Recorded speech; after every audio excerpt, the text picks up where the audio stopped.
Welcome to study politics. आज हम बात करेंगे व्हाट इज़ डेमोक्रेसी, कि डेमोक्रेसी क्या है, जिसे हम जमहूरियत बोलते हैं। तो आज हम इसकी बेसिकली मैं आपको ये नहीं बताऊंगा कि democracy is for the people, by the people, to the people और ये, बल्कि आज हम थोड़ा इसको डिफरेंट करेंगे। एक तो हम देखेंगे कि सब्सटेंटिव डेफिनेशन, जिसे हम क्वालिटी ऑफ डेमोक्रेसी कहते हैं, इसके बाद प्रोसीजरल डेफिनेशन और इसके बाद प्रैक्टिकल और ऑपरेशनल डेफिनेशन। इसके बाद इन दो डेफिनेशंस में जो कुछ प्रॉब्लम्स हैं उनको भी हम देखेंगे, ठीक है। यानी हम कंसेप्चुअल ये क्लियर करेंगे कि व्हाट इज़ डेमोक्रेसी। तो आइए इसको शुरू करते हैं। तो सबसे पहले आता है सब्सटेंटिव डेफिनेशन, जिसे हम क्वालिटी ऑफ डेमोक्रेसी भी बोलते हैं। अगर आपने डेमोक्रेसी देखना है कि क्वालिटी ऑफ डेमोक्रेसी क्या है, तो उसके लिए आपको सब्सटेंटिव डेफिनेशन इसको देखना है। तो इसमें क्या आता है कि democracy is all about equality of the substance of political, social and economic life. यानी political, social and economic life, इसमें अगर इक्वलिटी है तो वो फिर आप कह सकते हैं कि एक क्वालिटी ऑफ डेमोक्रेसी है। अब इसमें बेसिकली क्या क्या चीज़ें इंक्लूड हैं, ये पॉलिटिकल, सोशल और इकोनॉमिक लाइफ से क्या मुराद है। एक तो ह्यूमन वेलफेयर, कि आप देखें किसी कंट्री में अगर वहाँ पर ह्यूमन वेलफेयर अच्छी है तो आप कहेंगे कि अच्छी डेमोक्रेसी है। इंडिविजुअल एंड सोशल फ्रीडम, इसको देखिए। सिक्योरिटी को देखिए, इंडिविजुअल सिक्योरिटी। इसके बाद इक्वलिटी को देखिए, सोशल एंड इकोनॉमिक इक्वलिटी को देखिए। पब्लिक डिलिबरेशन, के क्या लोग जो डिलिबरेट करते हैं, प्रोग्राम बनाते हैं एक दूसरे के ख़िलाफ़ या जैसे भी, तो क्या उन पर पाबंदी तो नहीं है। जिस तरह अक्सर आपने यूनिवर्सिटीज़, अगर आप यूनिवर्सिटी में पढ़ते हैं तो आपने सुना होगा कि स्टूडेंट्स के बैठने पर पाबंदियां लगा दी जाती हैं कि वो बैठ के कहीं कोई प्रोग्राम ना बना लें, कोई यानी कि इस तरह का मनसूबा ना बना लें। तो पब्लिक डिलिबरेशन, इस पर आज़ादी होनी चाहिए। पीस एंड कन्फ्लिक्ट रेजोल्यूशन, यानी पीसफुल कन्फ्लिक्ट रेजोल्यूशन होनी चाहिए। कोई भी मसला है उसको सुकून से पुरअमन तरीके से हल करना है।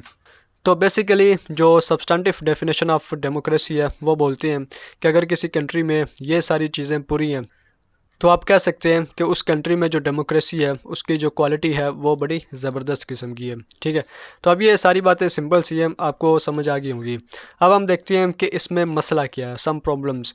तो इसमें आता है कि अचीविंग सोशियो इकोनॉमिक इक्वलिटी में require government enforced redistribution of wealth, this में रिक्वायर लेस इंडिविजुअल फ्रीडम। तो अब जिस तरह हमने ये पॉइंट पढ़ा है कि सोशल एंड इकोनॉमिक इक्वलिटी, तो जो इसको क्रिटिकली एनालाइज करते हैं इस डेफिनेशन को या इन पॉइंट्स को, कि अगर आपने देखना है कि किस कंट्री में डेमोक्रेसी की क्या क्वालिटी है तो वो उसके लिए ये चीज़ें हैं। तो वो बोलते हैं कि अगर आप वाकई में सोशल एंड, जिस तरह ये है कि सोशल एंड इकोनॉमिक इक्वलिटी कायम करना चाहते हैं, तो मे बी दिस में रिक्वायर गवर्नमेंट री एनफोर्स्ड रीडिस्ट्रीब्यूशन ऑफ वेल्थ, के पहले जो गवर्नमेंट है वो सारी की सारी दौलत को अपने अंडर ले, और उसके बाद अमीर गरीब जितने भी ज़रूरतमंद है, जो ज़रूरतमंद नहीं है, ठीक है, यानी जिनके पास ज़्यादा उनसे ले, जिनके पास कम उनको दे, रीडिस्ट्रीब्यूट करे। तो इस तरह एक जो परफेक्ट इक्वलिटी है, ठीक है, वो गवर्नमेंट कायम करे, इस बात की रिक्वायरमेंट हो सकती है। इसी तरह दिस में रिक्वायर लेस इंडिविजुअल फ्रीडम, और इस तरह जो इंडिविजुअल की फ्रीडम है उस पर भी रेस्ट्रिक्शन हो सकती है। अब बेसिकली पॉइंट क्या निकलता है कि अगर आप कहते हैं कि असल ट्रू डेमोक्रेसी या क्वालिटी ऑफ डेमोक्रेसी वो है कि जिसमें सोशल एंड इकोनॉमिक इक्वलिटी होती है, तो हम देखते हैं कि ये कॉन्सेप्ट बेसिकली सोशलिज्म का कंसेप्ट है या कम्युनिज्म का कंसेप्ट है।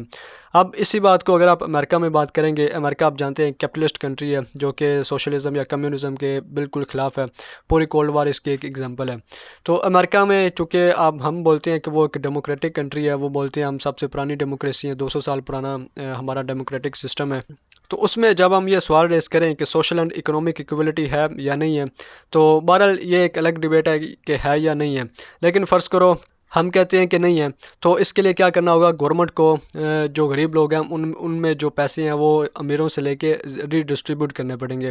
तो ये सारा जो कंसेप्ट होगा ये सोशलिज्म के अंडर आ जाएगा, क्योंकि सोशलिज्म में यही होता है कि जिस तरह जुल्फ़िकार अली भुट्टो का दौर आपके सामने है कि उसने पूरी जो जितने भी कौम के बेसिक जो चीज़ें थी, इंडस्ट्री थी, स्कूल थी, यूनिवर्सिटीज़ थे, बड़े बड़े जो इंडस्ट्रियल हब थे, उनको नेशनलाइज कर लिया, यानी हुकूमत ने अपने अंडर ले लिया और उसके बाद इन चीज़ों को रन किया। तो कैपिटलिज्म माशरे में इस बात की कोई गुंजाइश नहीं है। और दूसरा पॉइंट क्या है कि दिस में रिक्वायर लेस इंडिविजुअल फ्रीडम, के एक शख्स है जो कि अपने पैसे नहीं देना चाहता हुकूमत को कि वो लेके उसे रीडिस्ट्रीब्यूट करे, एक प्रॉपर जो सोशल एंड इकोनॉमिक इक्वलिटी है उसको कायम करे। लेकिन अगर आपने इक्वलिटी कायम करनी है सोशल एंड इकोनॉमिक, तो जारी बात है अमीरों से पैसे लेने पड़ेंगे और जो ज़रूरतमंद है, जो गरीब है, उनमें तकसीम करने पड़ेंगे। तो जारी बात है जिसके पास पैसे हैं वो तो नहीं चाहेगा कि मैं अपने पैसे ऐसे मुफ्त में जाने दूँ, तो जो इंडिविजुअल फ्रीडम है वो जारी बात है इससे मुतासिर होगी। तो अब एक तो ये है कि सोशलिज़म का निज़ाम इसमें आ जाएगा, अब दूसरा ये है कि जो इंडिविजुअल की फ्रीडम है वो इसमें कायम नहीं रहेगी।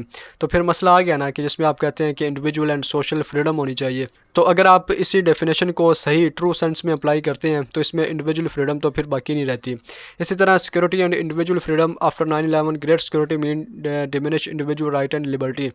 आप कहते हैं कि ट्रू डेमोक्रेसी या क्वालिटी ऑफ डेमोक्रेसी वो है कि जिसमें सिक्योरिटी है, इक्वलिटी है, ठीक है, हर शख्स जो है वो महफूज है। लेकिन 9/11 के बाद क्या हुआ, आप देखते हैं कि अमेरिका के अंदर लोगों को पकड़, जिस पर भी शक होता है उसको पकड़ लिया जाता, उसकी तलाशी ली जाती है, उसको जेल में लेके जाया जाता। या अक्सर मुसलमानों के साथ केस हुए कि मुसलमानों को तो अक्सर 9/11 के बाद सस्पेक्ट किया गया अमेरिका के अंदर, जिस किसी पर भी उन्हें शक होता वो उसे पकड़ के जेल में ले जाते। तो सिक्योरिटी के नाम पर जो इंडिविजुअल राइट्स हैं और लिबर्टीज़ हैं उनको क्या किया गया, डिमिनिश किया गया। तो फिर अगर हम ये कहते हैं कि अमेरिका एक ट्रू डेमोक्रेसी है तो उसके अंदर ना इंडिविजुअल राइट है और ना ही इंडिविजुअल फ्रीडम है। अगर आप सोशल एंड इकोनॉमिक इक्वलिटी कायम करना चाहते हैं तो इंडिविजुअल फ्रीडम नहीं है।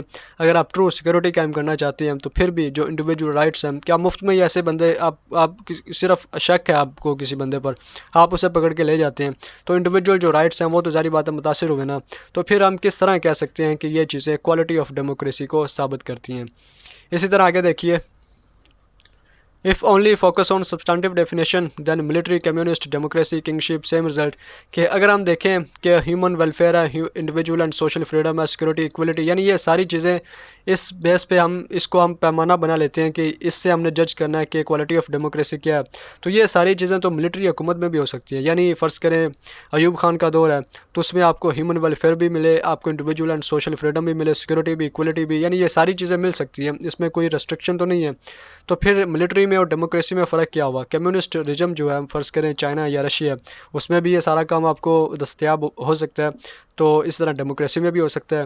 तो फिर मिलिट्री, कम्युनिस्ट और डेमोक्रेसी या सोशलिज़म या एक बादशाह का निज़ाम चल रहा है, फ़र्ज़ जिस तरह मुग़लों का निज़ाम था, तो इसमें आपको वेलफेयर मिलती है, सोशल फ्रीडम, इक्वलिटी मिलती है।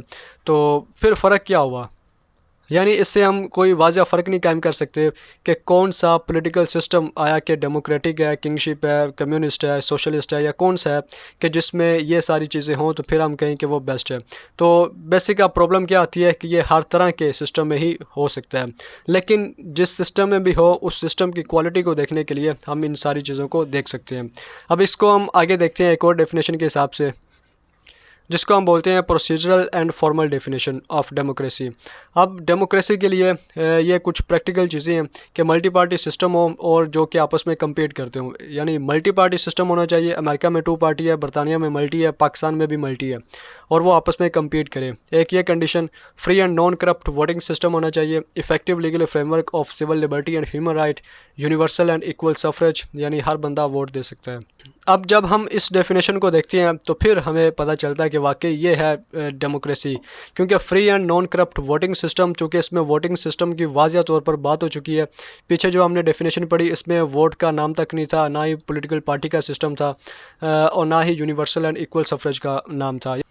यानी उसने बिल्कुल जो प्रोसीजरल डेफिनेशन है, प्रोसीजरल जो काम होता है डेमोक्रेसी में, उसको नज़रअंदाज किया और सिर्फ क्वालिटी को देखा।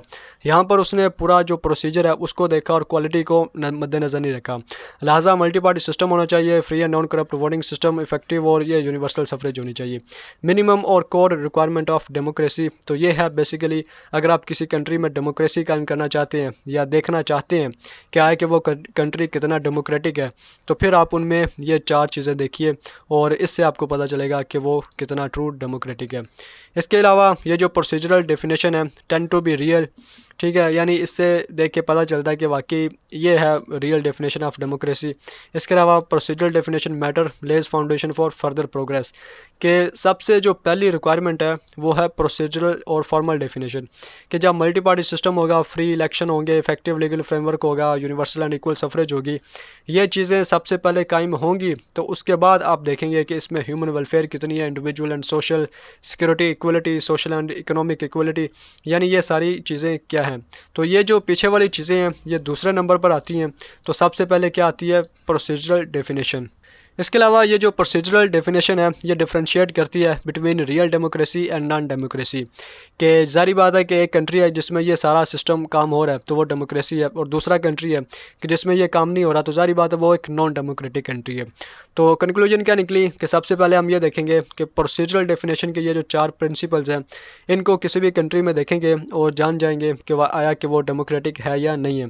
उसके बाद हम अगर ज़्यादा इन डेप्थ जाना चाहते हैं तो फिर हम जो सब्सटेंटिव डेफिनेशन है उसकी जो मेन करैक्टरिस्टिक्स हैं उनको जांच करेंगे, उनको देखेंगे कि इसमें जो क्वालिटी ऑफ डेमोक्रेसी है वो कितनी है। इसके बाद जो हमने पीछे सब्सटेंटिव और प्रोसीजरल डेफिनेशन की, ये जो डेफिनेशन है प्रैक्टिकल और ऑपरेशनल डेफिनेशन, ये उन सब को मिला के उसने बना दी है। यानी फ्रीडम टू फार्म और join organisation, freedom of expression, ठीक है, ये क्वालिटेटिव में आ जाता है। राइट टू वोट ये प्रोसीजरल आ गया। Eligibility of public office, right to political leader, ठीक है, कि वो वोटिंग के लिए दूसरों को कह सकता है। इसके अलावा alternative source of information, free and fair election, government policies depend on votes. यानी ये वो सारी चीज़ें हैं जिसमें उसने सब्सटेंटिव डेफिनेशन को और प्रोसीजरल डेफिनेशन को मिक्सअप कर दिया। तो ये है बेसिकली डेमोक्रेसी के जिसमें हमने 2 तरह की बात की कि सब्सटेंटिव डेफिनेशन क्या है और इसमें प्रॉब्लम्स क्या हैं। इसके बाद प्रोसीजरल डेफिनेशन वो क्या है, और फिर प्रैक्टिकल, बेसिकली इन दोनों को प्लस कर दें तो प्रैक्टिकल डेफिनेशन बन जाती है।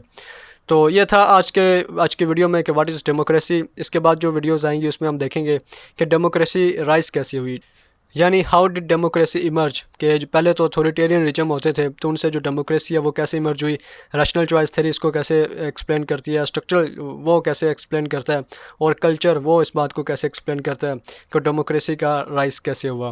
तो आज की वीडियो में इतना ही। वीडियो देखने का शुक्रिया।